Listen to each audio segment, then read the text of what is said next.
Mental health اس لیے اہمیت اختیار کر گئی ہے کہ ہم بہت سارے ٹراما سے گزرے ہیں. مینٹل ہیلتھ کا براہ راست تعلق انسان کی زندگی میں ٹراما کے ساتھ ہوتا ہے.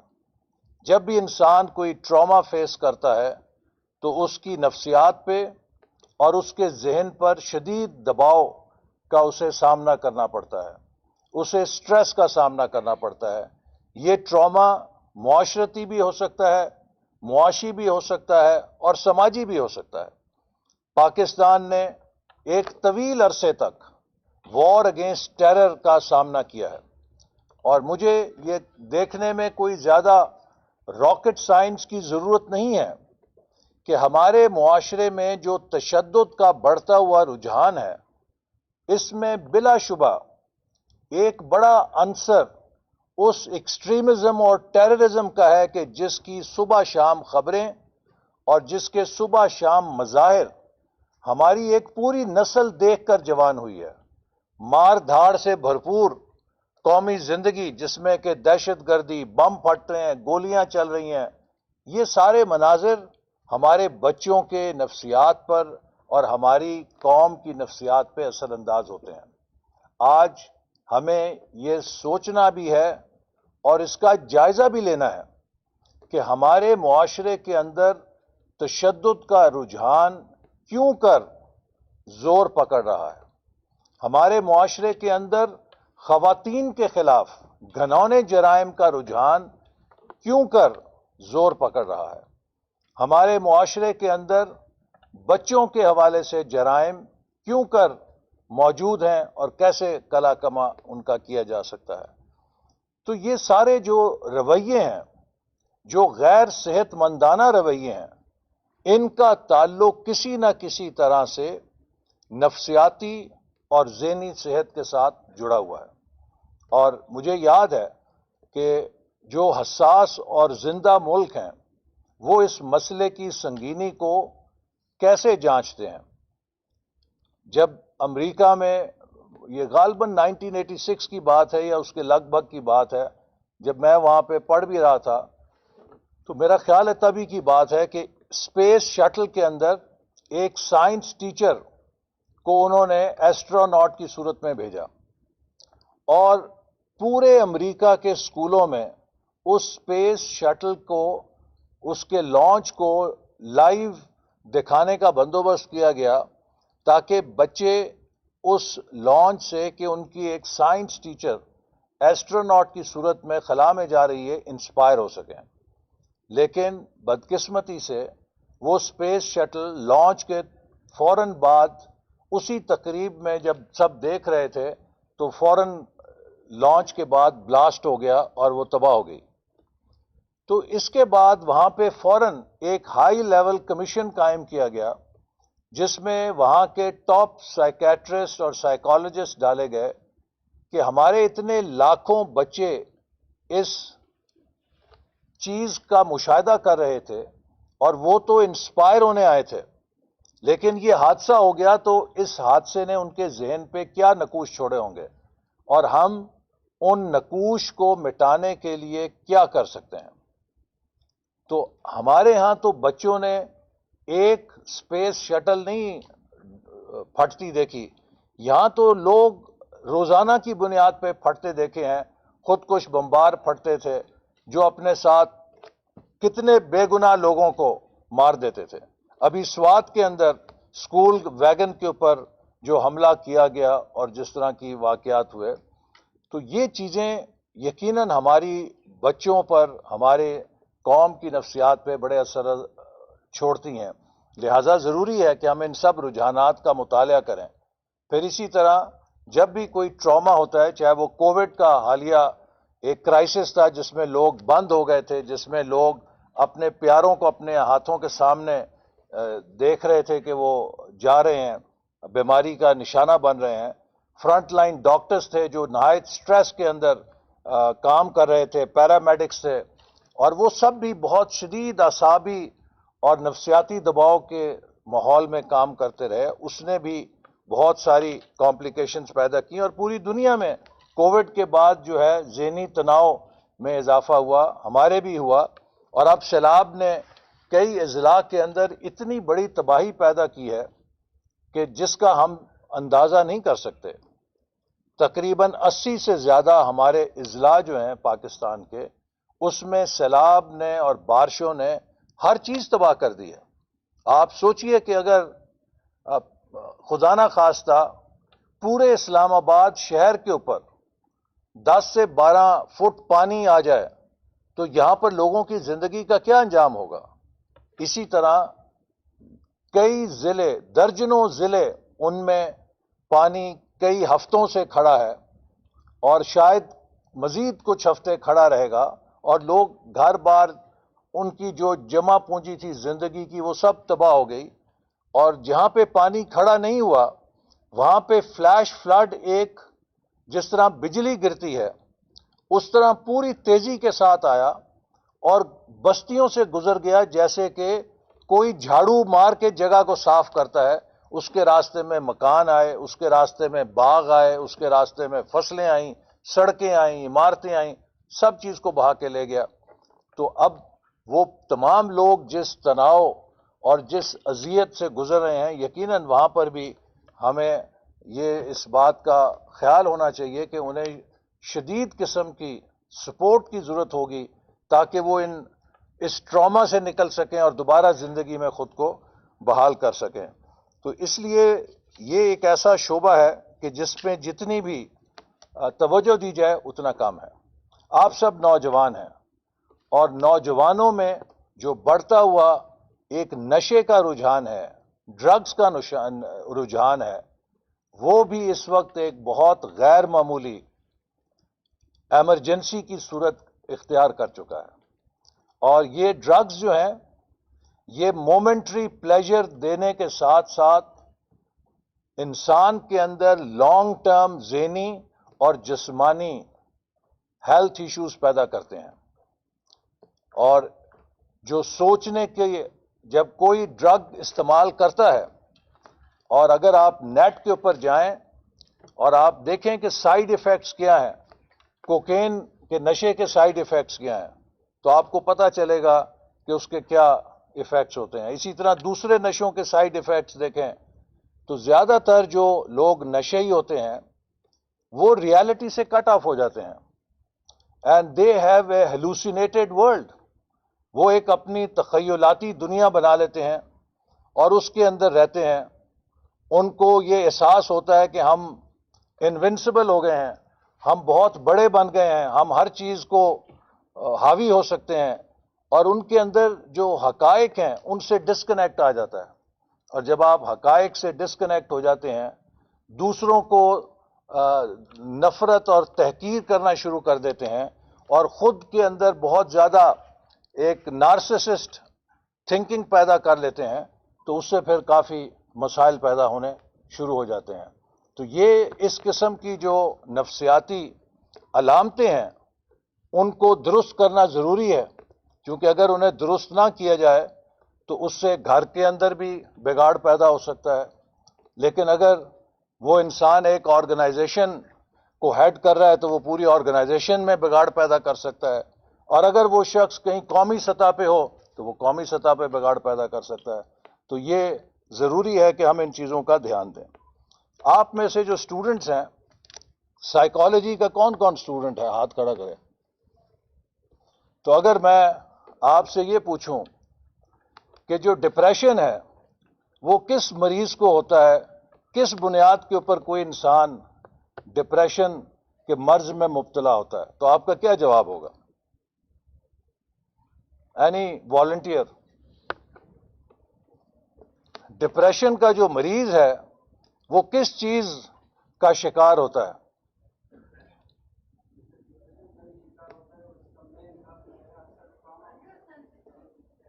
جی،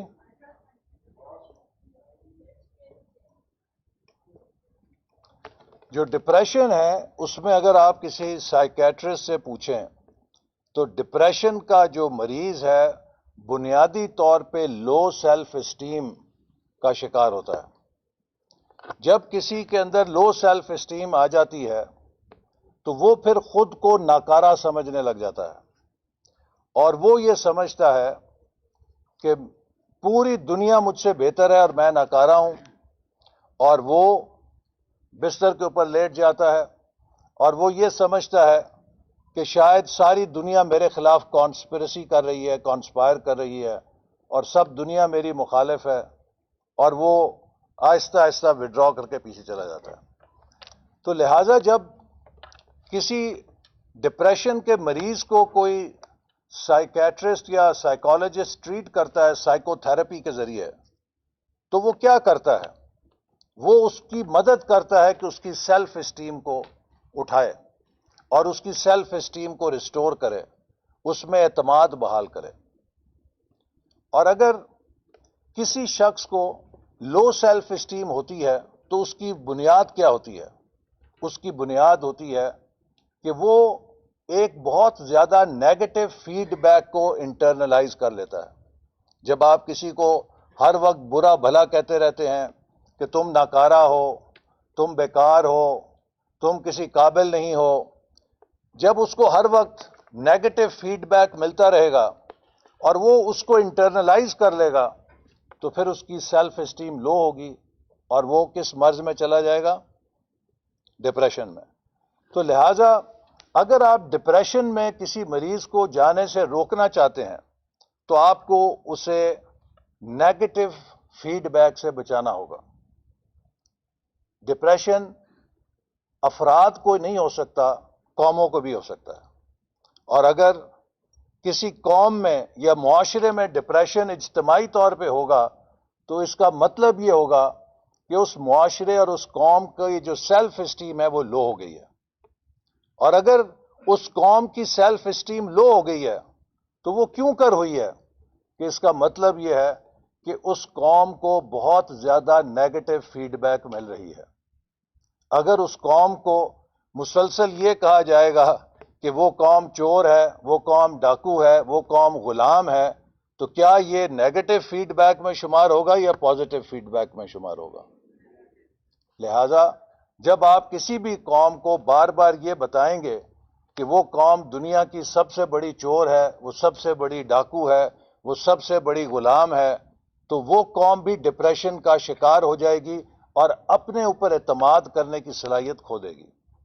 اس لیے آپ کو پہلی بات تو میں یہ بتانا چاہتا ہوں کہ جو قوم ایٹمی طاقت کی مالک ہوتی ہے وہ غلام نہیں ہو سکتی، اس کی طرف کوئی میلی نگاہ نہیں اٹھا کر دیکھ سکتا۔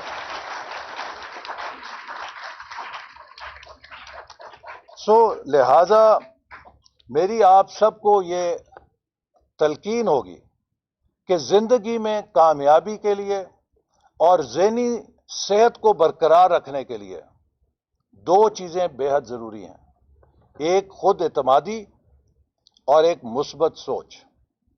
Without self belief and positive thinking, no individual, no group اور no nation can ever succeed. اور اگر آپ نے یہ پازیٹیوٹی برقرار رکھنی ہے تو آپ کے نیریٹیوز جو ہیں وہ بھی پازیٹیو ہونے چاہیے۔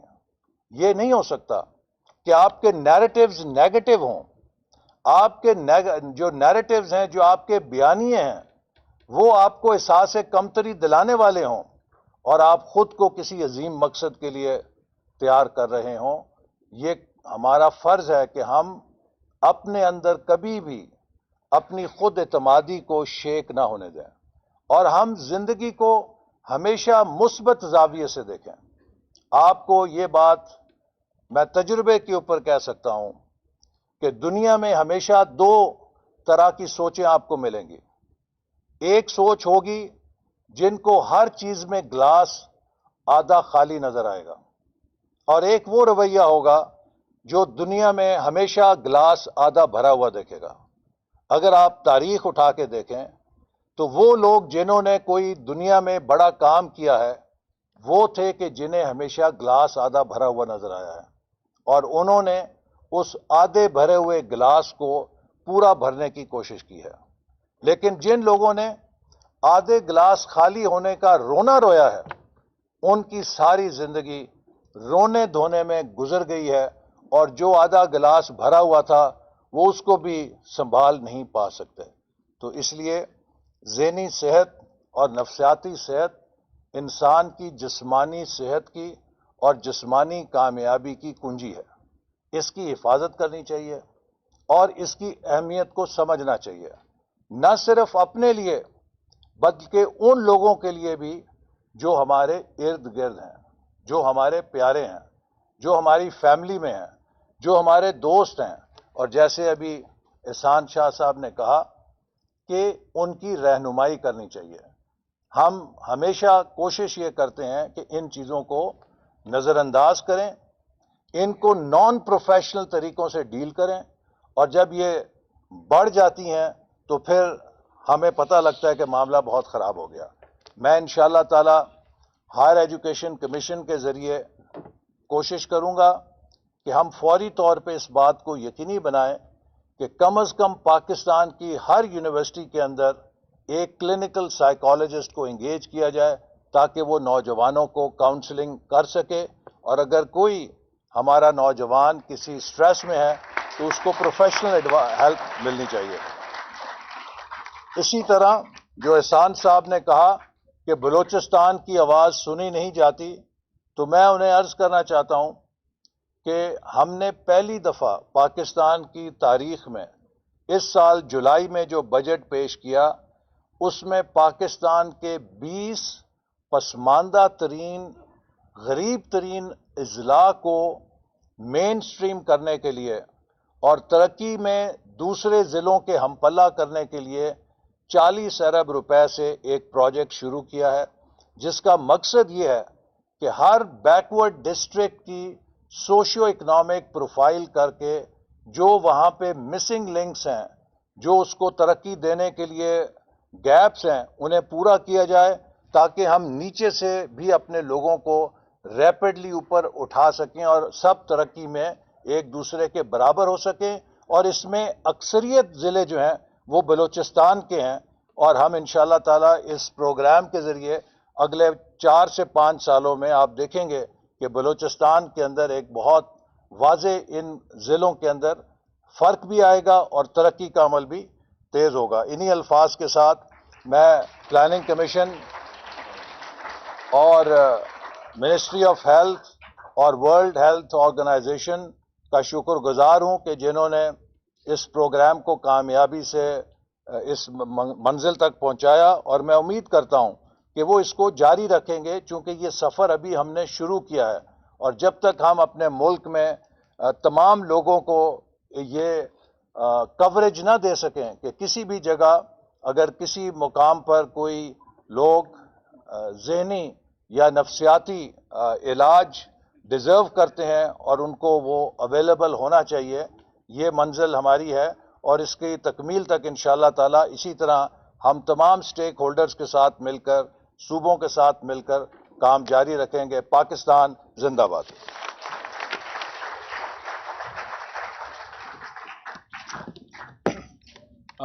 بہت شکریہ سر. آخر میں صرف 2-3 اہم اعلانات کروں گا. آج رات